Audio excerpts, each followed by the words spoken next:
Okay, I'm having a really hard time making this video, but I'm gonna persevere.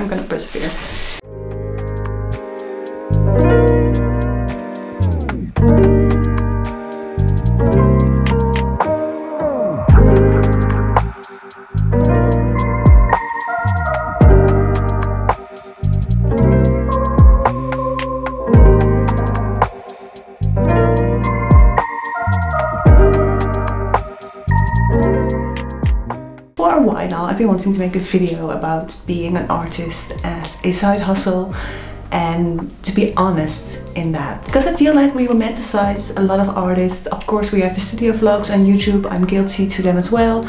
I love making them, but I also love watching them. But it sometimes feels like I'm just cosplaying an artist instead of actually being one, because honestly I don't really make a lot of money with it. But first of all, let me introduce myself to you guys. Maybe you're new here, or maybe you've just seen a few of my videos or sewing videos. So I'm Angelica. I'm a full-time wedding photographer right now for a few years now, and I have studied illustration at art school from 2005 till 2009. So I have a degree in illustration, but I am a photographer. And for a few years now, I've been finding my passion back for printmaking and illustrating, and I've been making videos about that, but also been making art again. And that has been quite a struggle. When I left art school, I was really defeated and I really hated my art. I've always hated my art. And a few years ago, I went to my local printmaking studio, and they had like this monthly evening where you could just come in and experiment and try new things. And that turned out to be really one of my favorite things ever. And that's the place where I really found my passion for printmaking, and that's what I'm doing right now. Funnily enough, I now also volunteer at that place because I already know so many techniques now. And I also work there as a content creator, just like 3 hours a week. But that's where I really found my passion back for illustrating and making art again. And I thought it would be quite fun to show you guys some of my old artworks. I think they're very cringe right now, but back in the day, it's so funny to see, because back then I really wanted to become a photographer, and I didn't get into photography. I wanted to change directions and I couldn't. They didn't let me. Quite a long story as well, but so I decided to implement photography into my artwork and into my illustrations, and I built like these little sets, and I was really obsessed with Tim Burton and Neil Gaiman, the writer. I used some of his works, some of his books and stories for my projects, and I was really a bit of an emo goth girl, I guess, but I was also just 17 when I started art school, which in hindsight is way too young, but well, that's a whole different topic. But it's so fun to see, because now I'm a photographer and I really want to be an illustrator. And that journey is quite a lot harder than it is to become a photographer. And guess what? Because when you're a wedding photographer, people need wedding pictures. It's just a thing, they need them. But no one really needs like a illustration. So I don't really know where I'm going next, but I just thought it was really funny. I think I've made a video about it before, and it's called Why I Hate My Art. And let's just say that art school really got me down and really made me hate my art, and that is why to this day I just started drawing again and making simple fluffy things that I like plants and flowers and birds, and that is all I make right now. Because art school made everything so complicated that I just thought I'm not going to make anything complicated anymore. But I do feel like I crave that complexity now, but it's another topic. Another reason why I wanted to make this video is because I feel like we are all really romanticizing each other's lives, and I am here romanticizing my life, because you never see me doing bookkeeping or house chores or whatever, and I feel like that's not really an honest view of an artist. And I also got inspired because I've moved houses this year, and a lot of people told me, oh, you bought a house, congratulations. And I'm like, why do you think I can buy a house? I'm a freelancer, I'm a single woman living in the Netherlands where we have a huge housing crisis. Like, how do you think I could ever buy a house myself? So no, it's not. It's even like a council house, so it's like funded by the government. So the rent is doable. And that got me thinking, like, we all have these images in our head and projections of how someone lives and what their income is. So I thought it would be fun to show you an honest review of my year. So what I do as an illustrator, I just make my own work. I don't do any commissions. I think I would like to, but I haven't gotten any commission ever. And I just make prints. I work at a printmaking studio, I volunteer there, so I have like a riso printer that I can use, presses, not sure how you call it in English. Also a press? Yeah, a press. A press. Print screening kind of things. I always say print screening, but it is screen printing. Screen printing, yeah, I can always use that. Why do I have a web shop? Well, it's quite, to be quite honest, there's only one reason. I am a printmaker, which means I make prints. And you make prints in multiple volumes, so I don't make a single piece of art. And I like to make work for my own and just hang it in my house. But I have enough with one print. I don't need more prints than one. So I just decided to sell them in a web shop because that's what people do.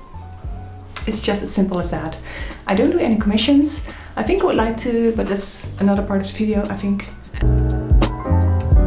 And I have got some stats. So, and I made a little presentation in Canva. Please don't hate me. I mean, I sew, I make videos, I do riso printing, I'm an artist, I'm like wedding photographer, I do so many things. I just cannot also be designer, okay? Thank you.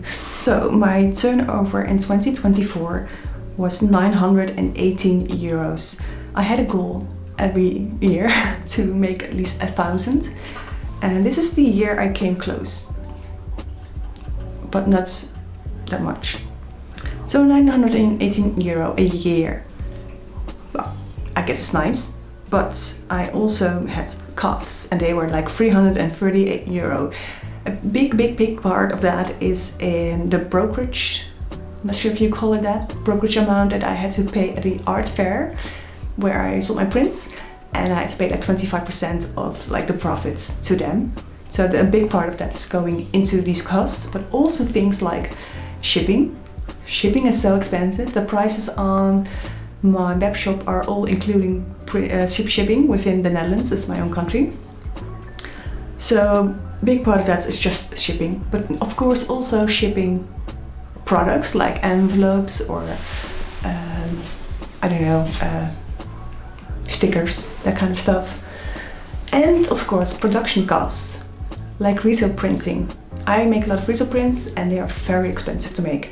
I'm going to show you an example now of the latest one, and it cost me around 45 euros to make. And I made a lot of prints, but with riso printing it's just not as simple as with a normal print. And I had to adjust every color and every single paper. It was really annoying, and I was left with 12 good prints, which means that almost every print cost me around 4 euro that I can use, which is way too much. It shouldn't be that much, but you know, and they're like full color, so yeah, expensive. So that leaves me with a profit of 580 euro a year.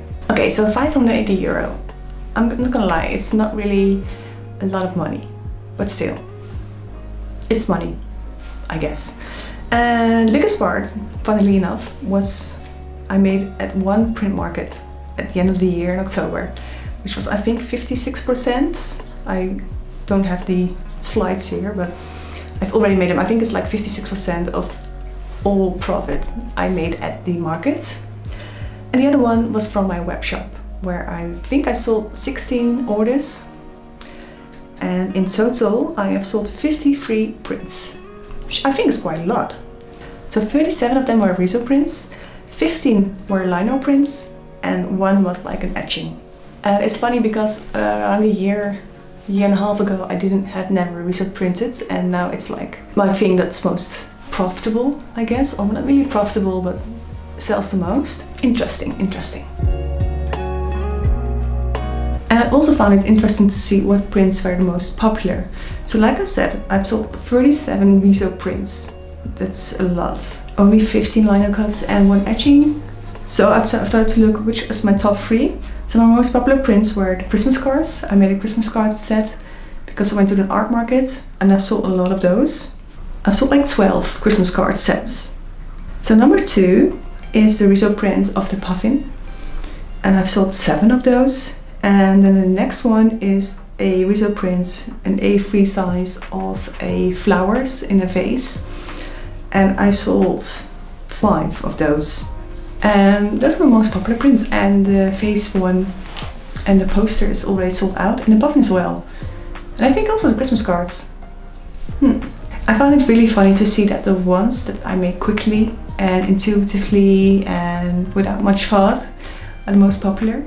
Well, sometimes I'm really working really hard on a illustration, and I put all my effort in it, and then I make the riso prints, and hours and hours and hours of work goes into it, and then barely anyone buys it, which is so funny. It's almost like people feel like it doesn't flow naturally or something like that, and you can really see it in an image or in a piece of work. I just found that very, very interesting.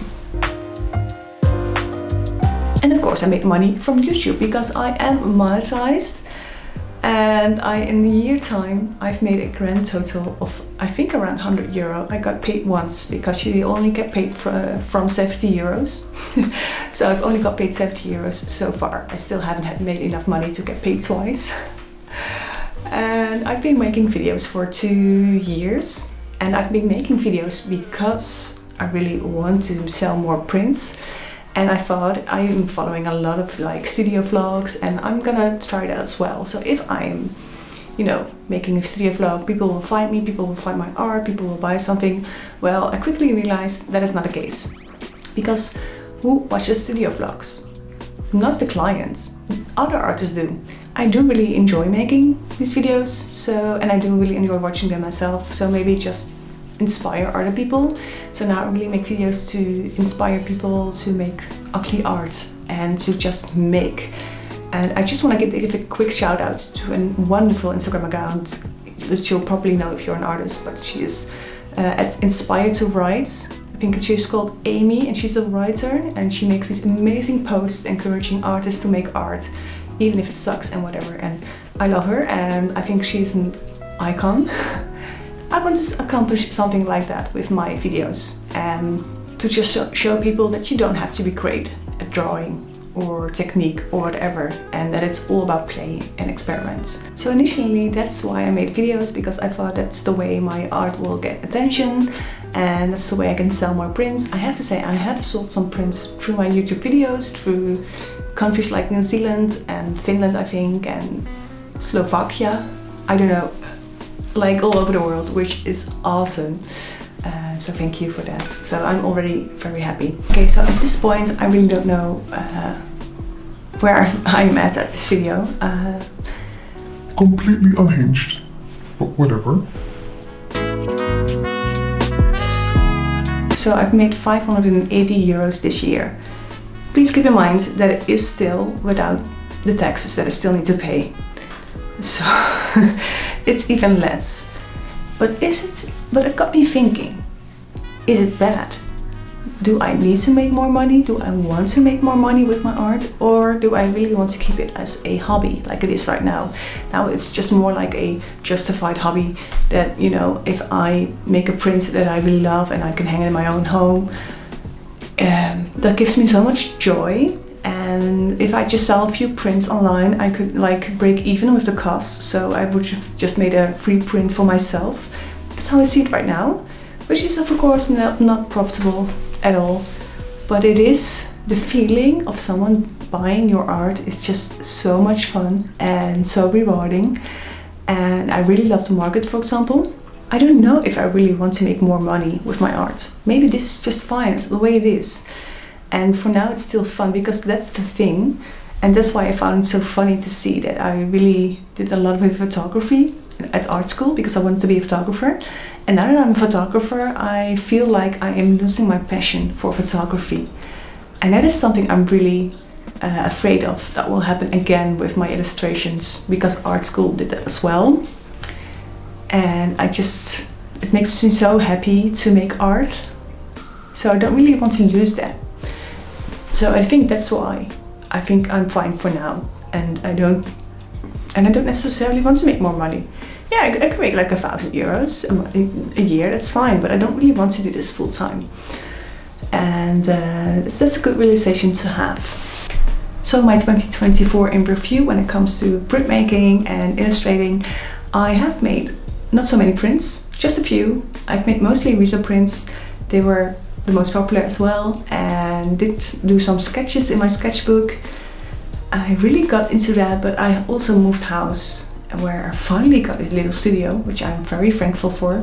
And it's also nice because I don't have to pay for a studio, it's just in my house. But I didn't make as much as I thought I would. Of course, I didn't know beforehand that I would move, but it just took up so much time. But I think it was a good year, and I really experimented with more things like screen printing, I have to say that correctly, print screening. I'm currently working on a Toyobo project, which I've made a video about. I did some more riso printing, and you know, the usual stuff like dry needle points, etching, lino cuts, that kind of thing. And yeah, I want to continue that way. So for 2025, what are my goals? My goals for 2025 are going to be, I've written some down, but first of all, I want to make more riso prints with just like 2 colors, because the thing is now I make a lot of like almost CMYK like prints, which is awesome, but I feel like that kind of misses the point in riso printing. And also it's so much work, and it is so expensive, and there's so much trial and error. Yeah, I want to experiment with just like 2 colors again, like going a bit more back to the basics. And I also want to find out and work more on commissions. Do I want to take commissions? I never really got a request for a commission, and I really don't know what it would be like. The only thing I can think of are like birth announcement cards, that kind of cards, or maybe for a wedding, you know, an invitation. That's the only thing I can think of. I am open to that. I am completely new to that, but I think it would be fun to create things just to have an assignment, a commission. I think that would be fun, but I have no clue how to start that or how to get them. I also want to experiment even more with printmaking techniques. I'm not sure which ones yet, but continuing my Toyobo projects, I want to make a riso zine. I think that would be fun. I'm also thinking about a little picture book. I have so many things, so many ideas in my head, but it's really hard to make something concrete. I'm not sure if there's a literal translation, but yeah, it's hard. And I'm still thinking if I want to, because I'm now, once again, I am now drawing a lot of birds and flowers and plants, easy things. And I am considering if I want to draw more people again. I really suck at drawing people, but I really want to find my handwriting and make more simple art. Because now I make all these flowers and they're all very flowy and everything, but that is just to hide that I cannot draw, which is fine, but I really like to really get a good and simple handwriting. One of my favorite artists is one that I personally know. I also have a post behind me. It's Ilse, and she makes very nice, and I really love her handwriting. It's so simple. It's almost a little bit like childish, like a children's book kind of thing, but it's so good, and it's so recognizable, and it's so strong, and I'm quite envious of those kind of artists right now. So yeah, maybe I want to go that direction, experiment with my handwriting, my techniques, and see what it might bring. And eventually I do think I want to make a bit more in-depth artworks, so more like a story, like an actual illustration instead of just like cute prints. This is the end of my rants, and I hope you enjoyed it. I hope you enjoyed the little flashbacks. And I am curious to see if you had expected me to make this amount of money, or if you thought I would make more or less, and what your view is on artists that are maybe romanticizing their work or their job or their life. I think it's an interesting discussion, you know, if it's like my responsibility to make my vlogs honest, or if you as a viewer have the responsibility to not romanticize other people, their lives. Anyway, it was quite a long video, and thank you for watching. If you've watched this all, wow, I am so sorry, but thanks. Bye.